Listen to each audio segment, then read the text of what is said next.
Good morning बच्चों, online class में आप सभी का स्वागत है। आज हम सूरदास जी के रचना पद से छठे पद का अध्ययन करेंगे।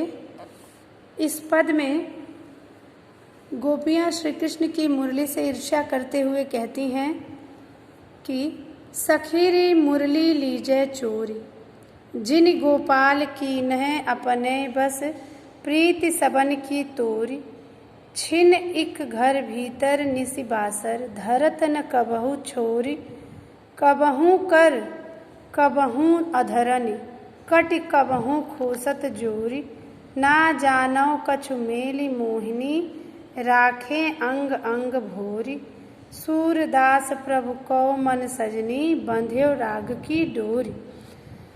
कहती है एक सखी दूसरी सखी से कि हे सखी, चलो मुरली की चोरी कर ली जाए। इसने गोपाल को, कृष्ण को अपने बस में कर लिया है। जिन गोपाल की नय अपनो बस, जिसने गोपाल को, अपने कृष्ण को अपने बस में कर लिया है।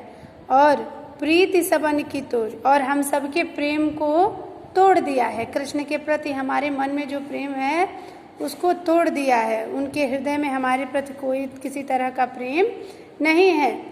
छिन एक क्षण भी, छिन का अर्थ यहाँ से क्षण लेंगे कि एक क्षण भी, चाहे कृष्ण घर में रहें या घर के बाहर रहें, दिन, निश मतलब रात, बासर मतलब दिन, दिन हो या रात हो, कभी भी ये इसको रखते नहीं है, कहीं छोड़ते नहीं है।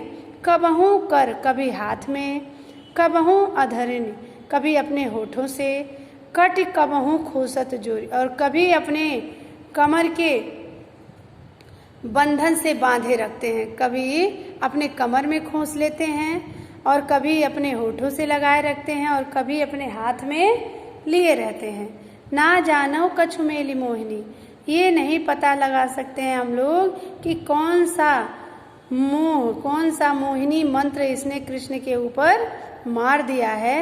राखे अंग भोर भोर, जिससे कृष्ण उसे अपने अंग अंग में सजाए रहते हैं। सूरदास प्रभु को मन सजनी, बांध्यो राग की डोर। पता नहीं सूरदास जी के प्रभु श्री कृष्ण को इसने अपने बस में ऐसे कर लिया है, अपने मन में ऐसे बसा लिया है कृष्ण ने इसे अपने मन में, कि सभी बंधनों के, राग बंधनों को तोड़ के श्री कृष्ण इसके प्रेम में बंधे हुए हैं। बात समझ में आ गई? अगला पद देखिए, ऊधो मोहि ब्रज बिसरत नाहि। इस पद में श्री कृष्ण उद्धव से कहते हैं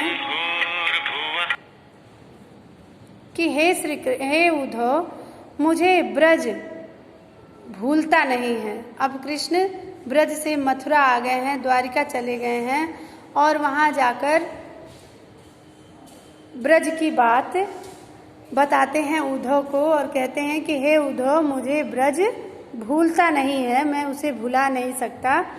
वृंदावन गोकुल वन उपवन, वह वृंदावन और गोकुल का वन, बागीचा, सघन कुंज की छाएं और उस घने जंगल, घने पेड़ों की छांव मुझे भूलते नहीं हैं।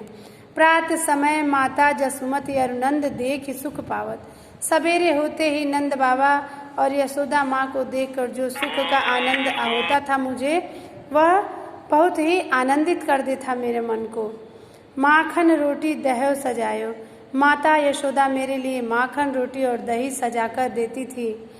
अति हित साथ खवावत, और बहुत ही प्रेम के साथ मुझे खिलाती भी थी। गोपी ग्वाल बाल संग खेलत, सब दिन हंसत सिरात।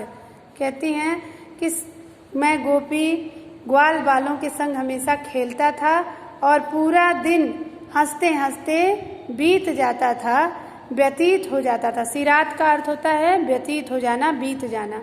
हंसते खेलते पूरा दिन ये बीत जाता था।